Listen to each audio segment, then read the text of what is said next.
Қарақалпақстан Республикасы сорамында бірнеше онлаған тарихи қорғанлар һәм естеліктер бар. Олардың әммесі біздің ата-бабаларымыздың өтмішінен дәрек береді. Солардың ішінде ең ескісі Қожелі район аймағында жайласқан жер бетінде жоқ сарайлардың бірі Міздаққан комплексі.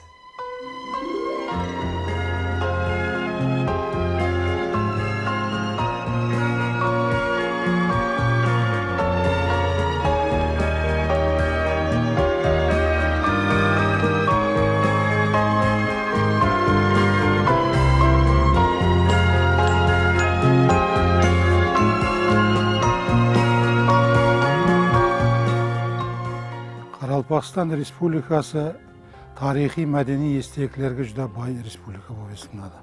Бұл тек Өзбекстан көлемінде емес, ал Орайлық Азияда өзінің естеліктері менен жүдә сақлану дәрежесі менен қазір күнгі дүнияда жүдә кеңінен мәлім.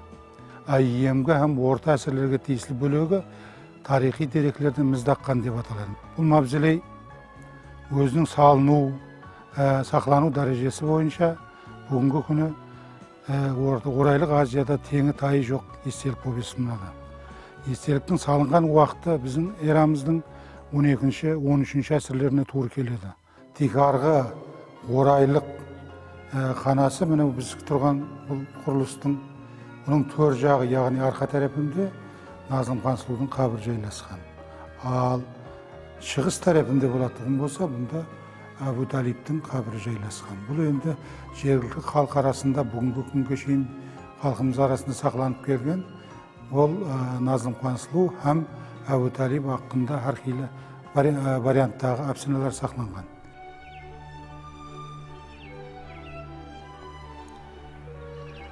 Күнлерден бір күні Әзірет Шамун Набидің қызы Назым-хан сұлу құрбы құрдастары менен дария бойына сейілге шығады.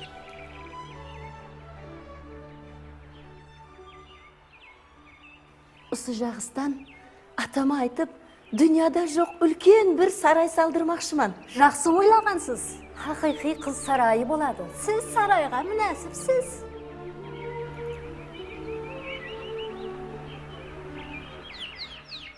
Сарайға сұлу, шырайлы, қолында өнері бар қызларды жинауым керек. Жүдә мақұл болар еді. Қанекей онда. Бұл не тоқылды?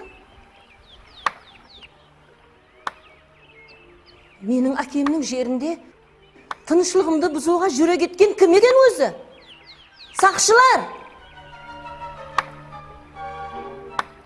Кім екен ол? Жанынан тойған бенде. Алып келін!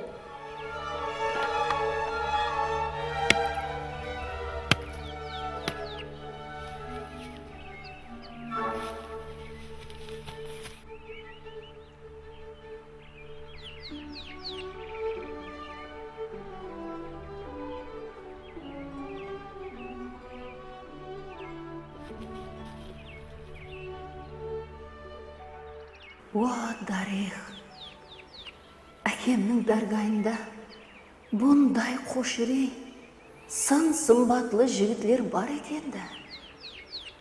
Бүркіт нәзерлі көздері менің ғазебімді мехригияға айландырған сияқлы. Назым-хан, бұл жігітті өлімге қалай көзіңіз қияды?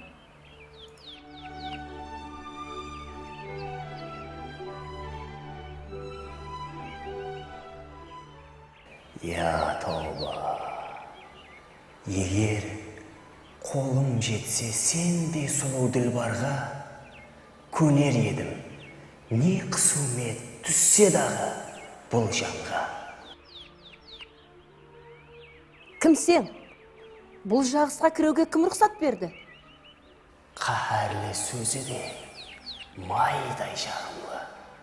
Сенен сұрап тұрман. Жуап бер. Атым Абу-Талиб. Апуай жай салушы ұстаман.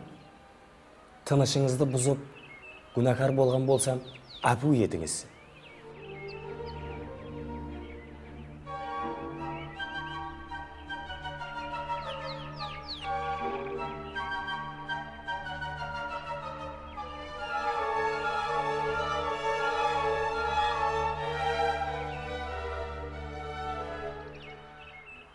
Егер растан да ұста болатығын болсаңыз, сізге бір шартым бар. Жаным менен. Асықпаңыз. Жаныңыз еле керек болады. Егер шартымды орылай алмасаңыз, әкем сізді гелле қылуы мүмкін.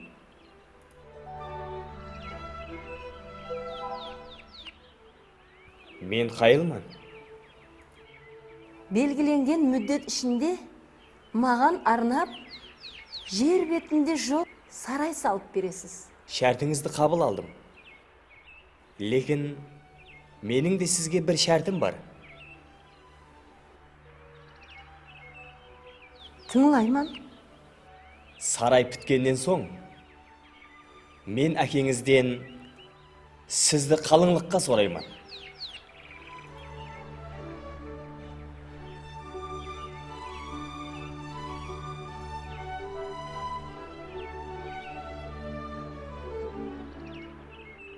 Мен де шартыңызды қабыл алдым.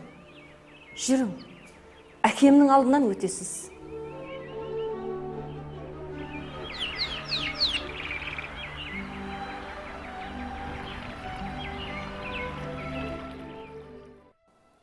Ассаламу-алейкум, ата. Кел, қызым. Ата, мен сізге бір еркелік қылмақшымын. Қош, қандай еркелік екен? Маған жер бетінде жоқ бір сарай салдырып берсеңіз. Мақұл, қызым, лейкен ондай сарай салатығын ұста табылаға өрмекен. Ұстасы тайын. Мен оған шарт қойдым.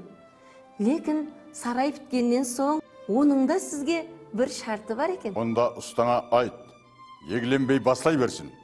Егер сарай сенің көңіліңдегідей болып шықса, мен қандай шарт болса да орындауға таярмын. Лекін шарты... Айттым ғой, қызым, гәпім гәп, шаймаламаймын.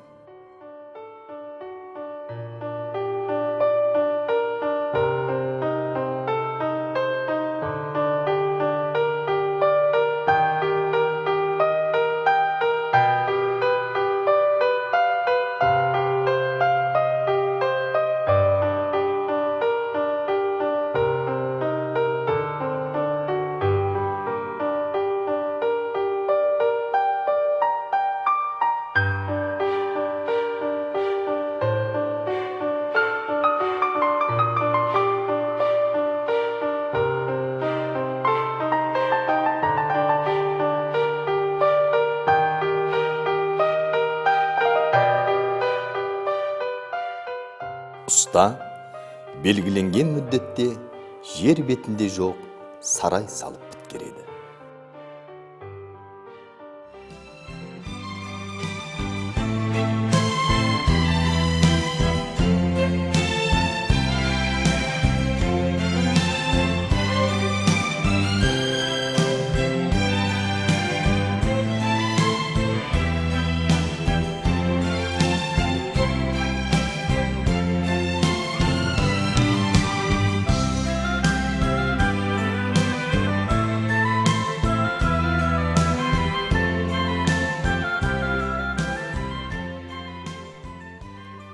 Ассаламу алейкум, тақсыр.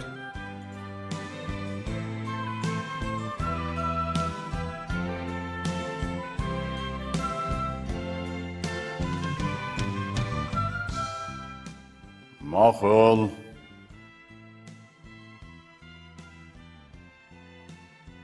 Растан да қолыңыз гүл екен. Әтті мен ойлағаннан да зияда болыпты. Қызым, саған ұнады ма? Тап мен арман еткендей сарай болыпты. Міннетті арман. Демек, сарай әммеге мақұл. Ал, ұста, маған қандай шартың бар? Тақсир, қызыңызды маған қалыңлыққа берсеңіз. Не? Жаныңа рәхімің келмей ме? Өзіңді кіммен деп ойлап тұрсаң? Мен қызыңыз үшін қалесеңіз жанымды құрбан етуге тайынман. Бұл жалаң аяқ не деп тұр? Жауап бер! Ата, мен бұл жігіттің шартын қабыл еткенмін. Өзіңіз де қандай шарты болса да орындаймын деген едіңіз.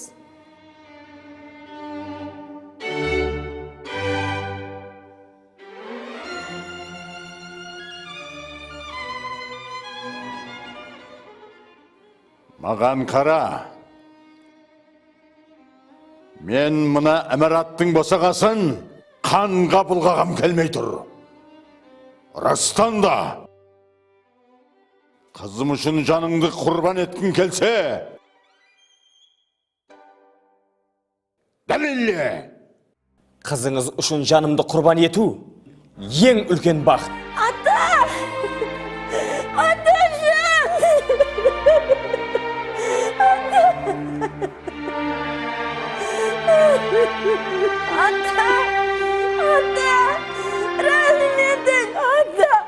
Тұр қызым, бұл жалаң аяқ көз жасыңа арзымайды.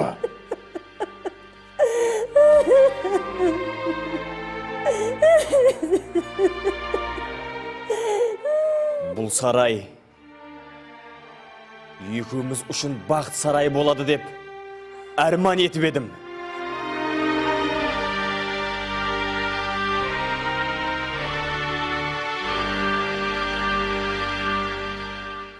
Дидар қияметке қалды, әзизім.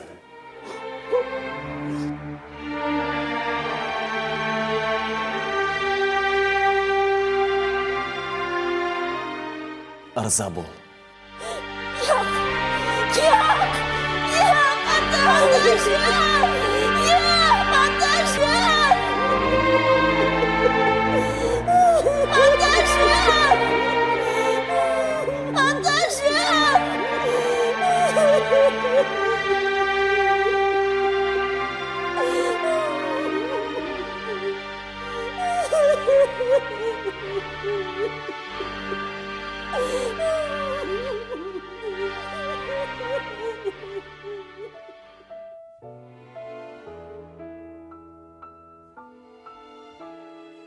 Ашықлардың кеулі дәртлі, көрген күнлерін айтсаңа, бейдәртлердің аның білен ойнап күлгенін айтсаңа. Әжел құсы пәнже салып, мәрт ашықты кетті алып, Назлым қан егіленбей барып, шейіт кеткенін айтсаңа.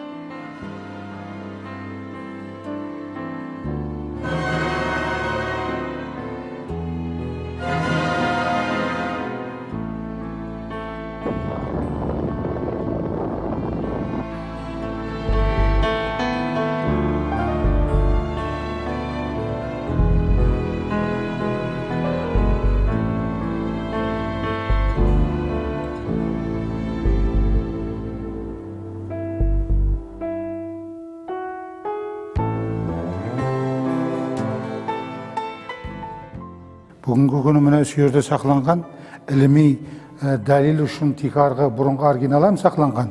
Һәм кейінгі реставраторлар істеген міне 4 мүйішлі міне сүйерге жығылып түскен, һәм сүйерде жан тапсырған.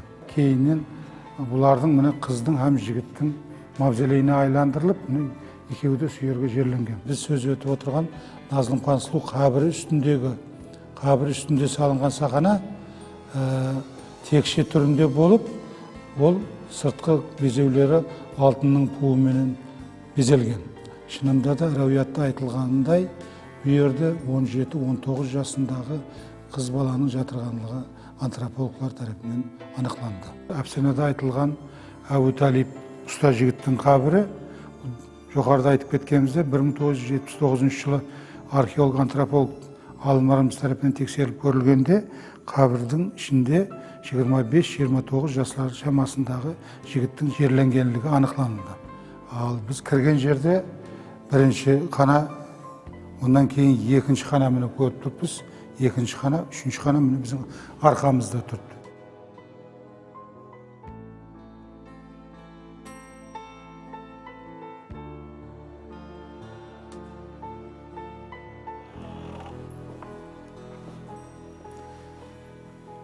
Міне өздеріңіз көргеніңіздей қаналар үш қана жайласқан бұл жерде. Бұл қаналарда Түркістандағы Қожа Ахмет Яссауи естелігінде комплексіндегідей жер астында жасау үшін, тіршілік үшін қызмет еткен қаналар болып есімнады.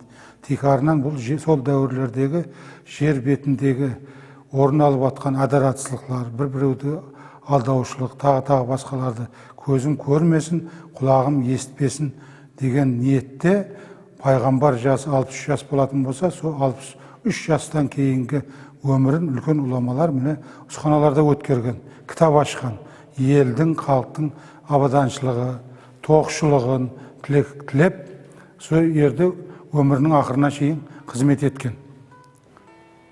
Екі ашық жан тәслім еткен сарай, кейін ала мұқаддес дәргайға айланады. Назлым хан сұлу естелігінің тикарғы бөлігі жер астында жайласқан болса, оның жоғарғы тарапы міне көріп тұрған үш күмбез. Кірер ауыздағы күмбез, һәм орайлық күмбез, һәм міне батыстағы күмбез, үш күмбезден ibarat болып, бұлар 12-13 әсірге тиесілі архитектуралық деталар 8 қырлы етіп шығарылған күмбезлер. Әуметсізлік қосақ-қосағы менен келеді екен. Өз қызын бақытсыз еткен Шамун Набиді және бір бақытсызлық күтіп тұрады еді. Біз қазір Шамун Наби мақбарасында тұрыппыз. Назлым хан сұлу Шамун Набидің қызы болған. Шаму өзі Арабияда Шам қаласынан шыққан, әпсаналар қарағанда, біздің территориямызда, Арал бойында ислам дінін тарқату үшін келген ұлама адам. Міне бұл Шаму Наби әр сапары міне Гаур қаладан өткен уақытта қапталынан сол жерде өзінің аялын көрген. Бұл 3 рет қайталанған, бұны айран қалып, кейін келіп қалай. Бұяққа келсе, аялы бүйерде отырған, бұяқта өйерде көрген, кейін бүйерлерді тексеріп қараса, жер асты жолы бар екенін анықлаған. Міне соған байланысты бұл Гаур менен алысуды шешіп, Гаур менен айқасатығынлығын, сонымен ұрсатығынлығын айтқан. Егерде мен жеңілгендей болсам, байлаулы тұрған ит қаңсылап белгі береді. Сол уақытлары итті шешіп босатып жібересің деп қызына тапсырады.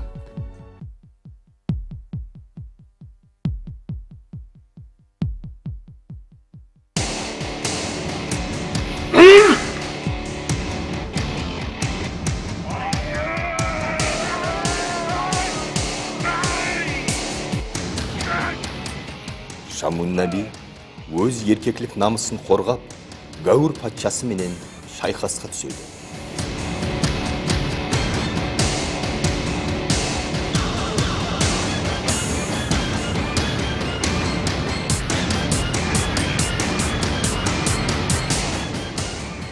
Лекін өз еріне опасыздық еткен хаял ойнасының тәрепін алып, Шамун Набидің аяғының астына тары шашады.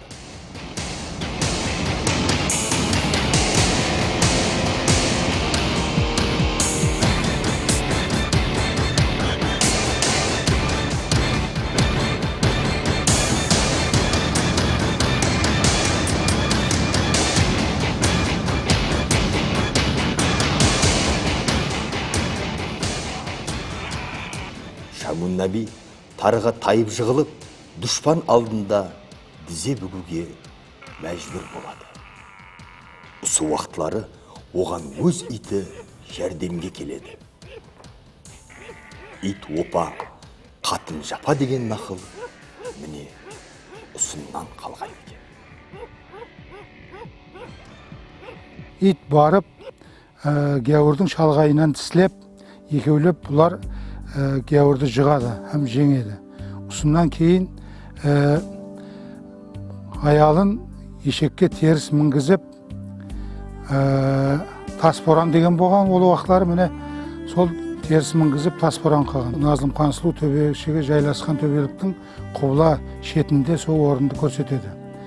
Міне кейін сол гәуірден не үшін мен жеңілдім деп, алдында тізерледім деп, тізеден төменгі жағын аяғын кесіп, бұл рәуиятларға қарағанда Әмударияға көпір болып тұрғанмыш.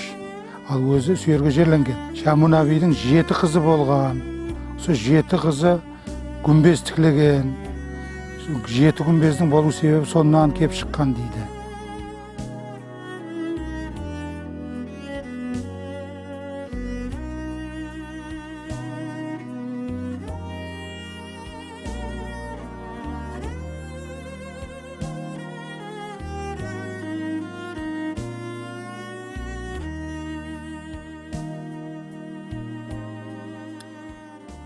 Біздің эрамыздың 12-13 әсірлерінде болып өткен бұл тарихи уақия бізге ұсындай әпсана түрінде келіп жеткен.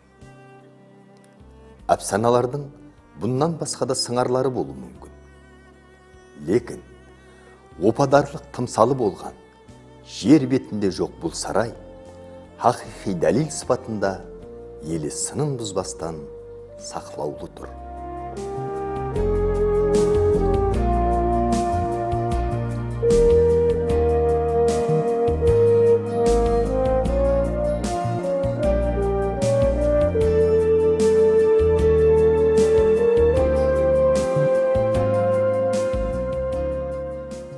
Ашықлық һәм опадарлық инсанға жаратылыс тарапынан берілген хасыл қасиет.